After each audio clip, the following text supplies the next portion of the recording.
camera around right now, you can see right now that crews are clearing up a bit, but there are some more crews coming in at this moment right now. This is a scene of what we've been seeing all day long for hours. You've seen crews going into the woods trying to put out that fire, which is right now almost contained, but we are still seeing some cars that are actually at the moment still, igniting at this moment. Right now, we know this fire did start at just before 5 actually, and we know that it was in a lot with 100 rental cars. As these flames moved and burned those cars, you could hear the plastic and tires popping from the car. The response was a full court press, with every Lee County agency responding, alongside crews from Collier and Charlotte. They've been working this fire for hours, in the air and on the ground, to contain this blaze. They even used helicopters to drop water on those flames. This fire was so bad, we caught up with some people who were coming to the airport, and they were scared for their loved ones. I thought it was a plane crash, and it was his plane. So I was just like, I was shaking. So when he called me, I was like, oh, thank God. This is terrible. I was worried it was a plane crash at first. Thank God. This is terrible. I was worried it was a plane crash at first. Joe?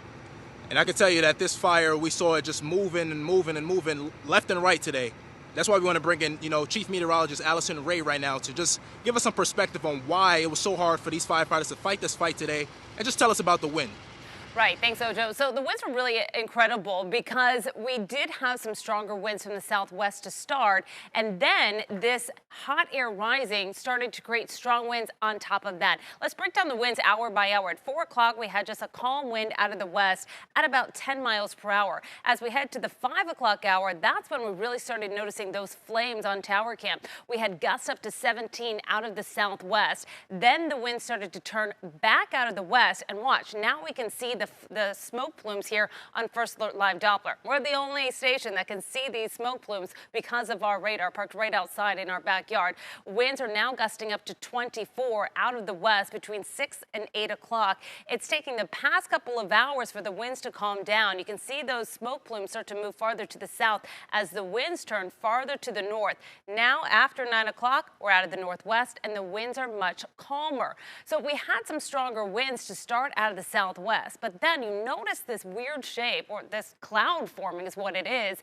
into the sky from those smoke plumes just rising high into the sky. Then what happens is hot air rises. Well, we're going to have air rush on in. So that could contribute to those gusty winds on top of the winds that we already had. So wind rushes on in, and not only is it rushing in, it's adding oxygen. So now you're adding fuel to the fire, and that's going to keep that fire blazing for a little while longer.